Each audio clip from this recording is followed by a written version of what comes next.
Está entrando no ar. Você precisa saber. Muitas dicas para o seu dia a dia. Você precisa saber.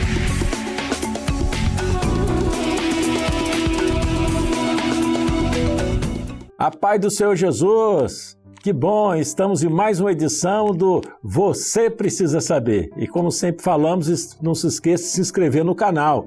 E também, curtir, comentar e compartilhar, porque eu tenho certeza que tem muitas pessoas precisando saber o que nós vamos falar hoje. Até porque o nosso assunto é super importante. O nosso tema hoje é acessibilidade.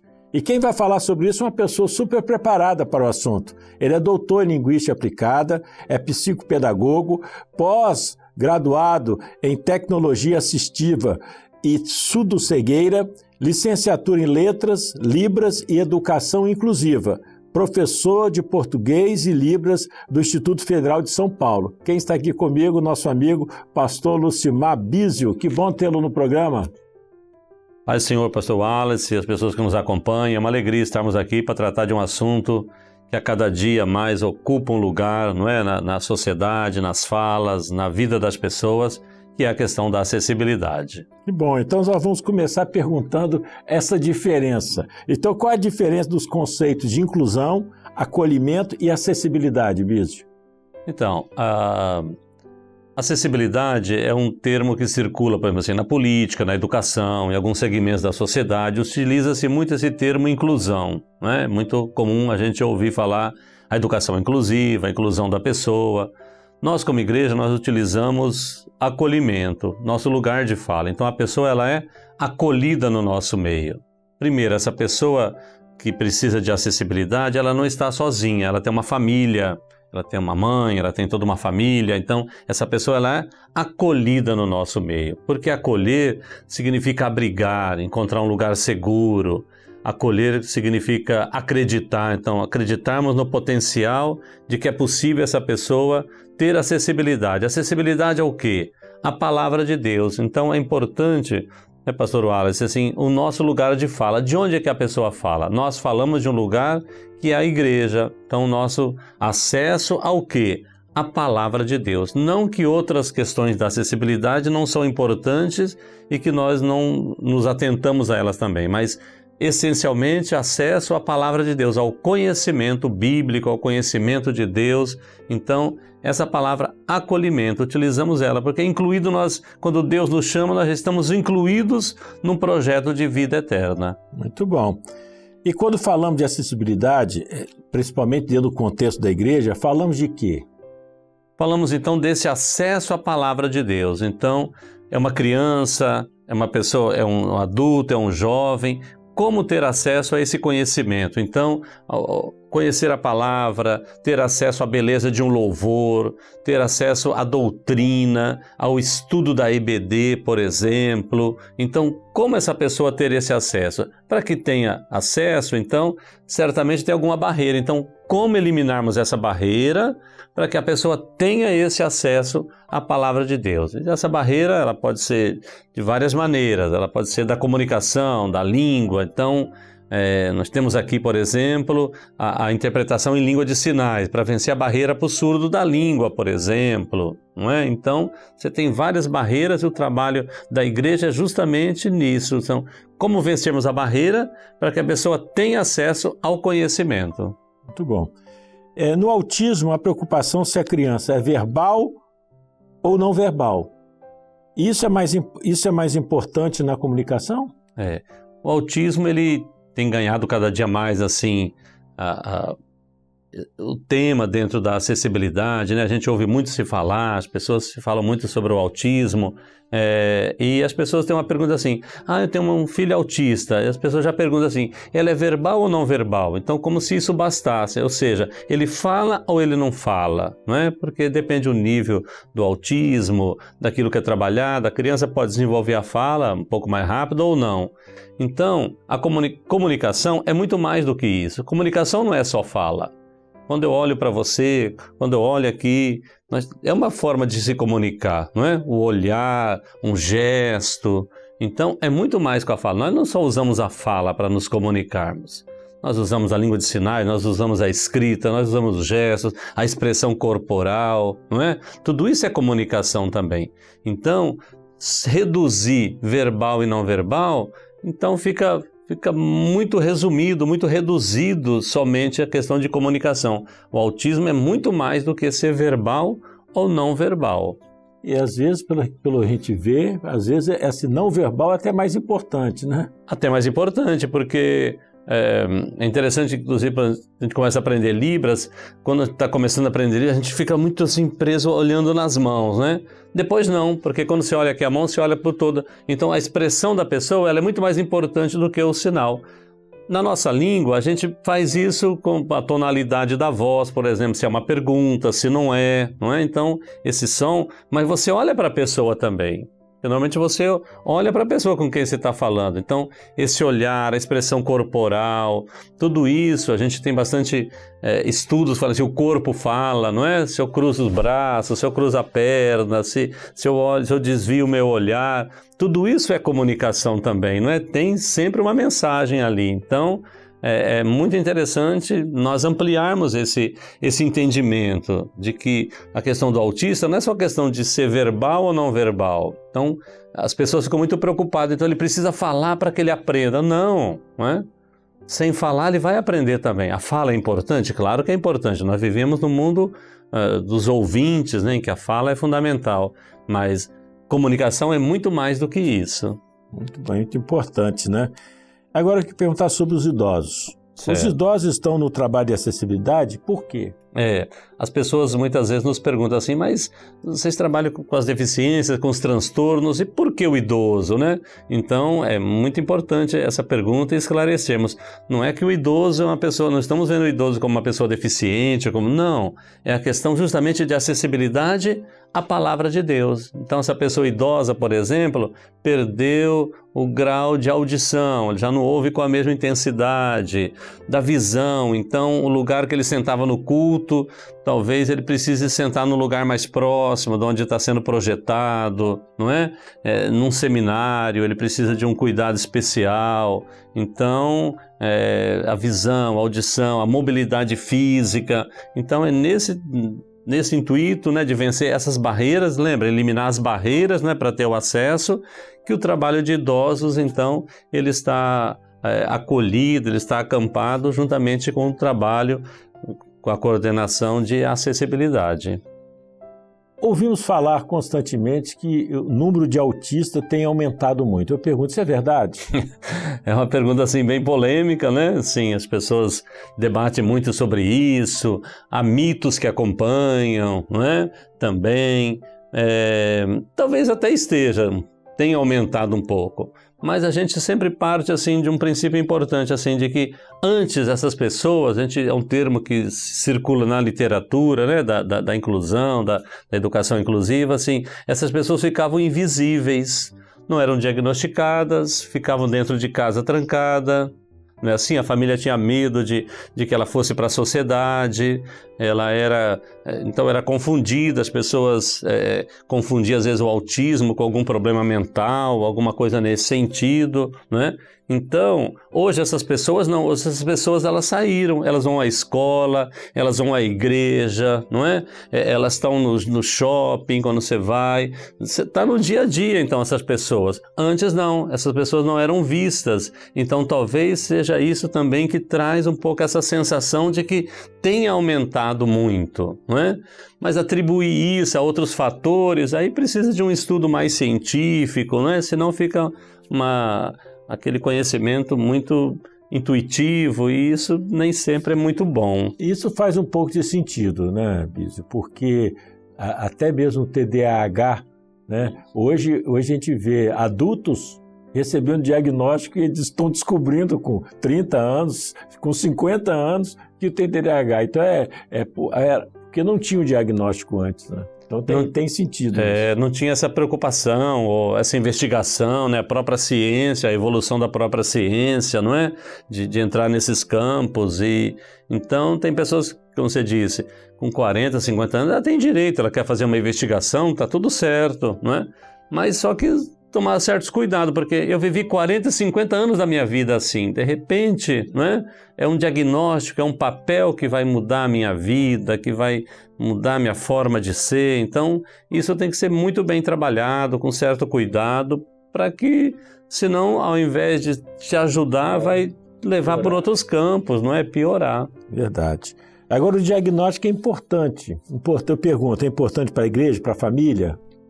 Então, por isso que eu disse assim, nós temos o nosso lugar de fala enquanto igreja, não é? Então, o diagnóstico ele é importante? Ele é importante. Então, por exemplo, a pessoa, os direitos dela social, então, direito, às vezes, um acompanhante na escola, não é? No estudo, um benefício do governo, tudo isso ela vai precisar do diagnóstico.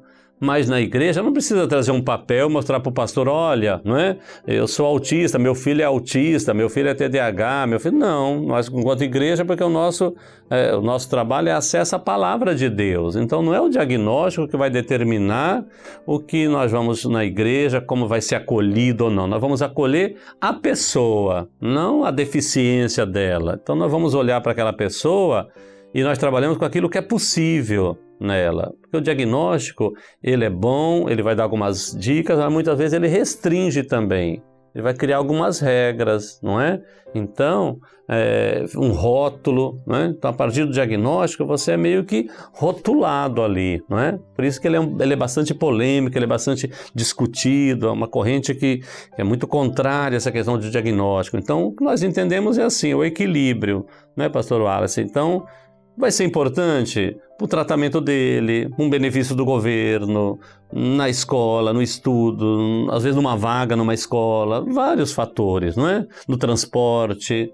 Agora, dentro da igreja, não precisamos... Há famílias, por exemplo, que têm dificuldade de levar o filho, de fazer um diagnóstico, de fazer uma investigação. E nós, como igreja, respeitamos aquela família dessa forma. Não é verdade? Cada um, a igreja não vai entrar nesse mérito com a família. Se a família pedir um conselho, fala, olha, né, pode trazer benefício, sim, para o seu filho. Uma investigação, não é, da causa dele, para você entender melhor, para um tratamento, para um acompanhamento. Agora, nós, enquanto igreja, não precisamos de diagnóstico. Perfeito. E como foi o início desse trabalho? Quando a gente fala da obra, né? Como foi o início desse trabalho de acessibilidade dentro da nossa igreja? É uma pergunta muito importante porque a igreja está inserida na sociedade também, né? No dia a dia, todas as questões.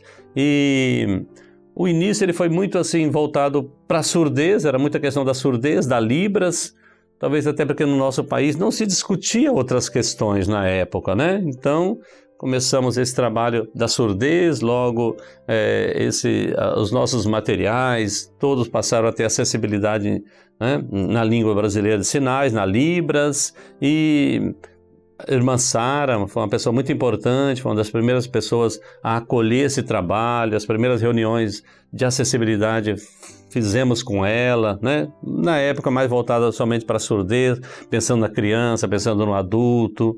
E a própria necessidade, então, das pessoas, das famílias, foi nos levando, na época da pandemia, talvez isso ficou mais forte, né? Essas questões ficaram mais fortes, de expandir o trabalho, então, para o autismo, né? TDAH, para as demais, para surdo-cegueira, nós temos vários surdos cegos nas nossas igrejas, não é?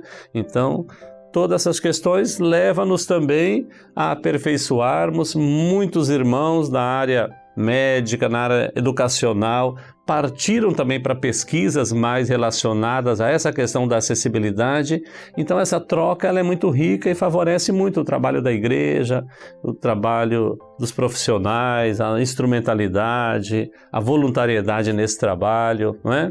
Então é um trabalho que tem crescido e vai ampliar, porque esse assunto ele é muito dinâmico, né? O entendimento, novas questões que surgem e a igreja se prepara para receber essas pessoas, receber essas famílias nas nossas igrejas.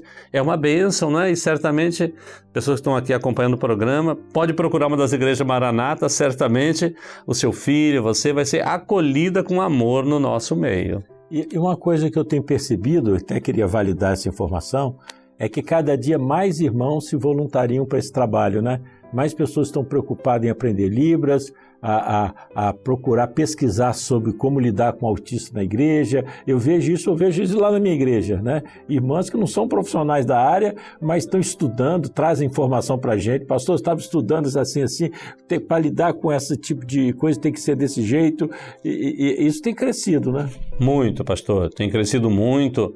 O tema do nosso assunto aqui é acessibilidade, mas fica aqui a dica até profissional, né? Hoje é uma boa área, por exemplo, para a pessoa investir, seja na área médica, na área educacional, outros segmentos, a área da acessibilidade, porque o número de pessoas a ser atendidas, precisa de uma assistência, jurídica, médica, educacional, enfim. Então, muitos. Nós temos uma experiência maravilhosa assim na igreja, porque vários irmãos, por exemplo, na área de Libras, começaram na igreja e hoje estão em universidades, em televisões, fazendo esse trabalho, faz o trabalho na igreja e vive disso. Nós temos casais, por exemplo, de intérpretes, né? Eles vivem, o trabalho deles é esse, é o trabalho de interpretação de Libras. Começaram na igreja, então veja, né? Começa na igreja, se expande. Outros começaram na acessibilidade, hoje estão em escolas, estão em universidades também trabalhando, em outros segmentos. Acabou virando uma profissão, né?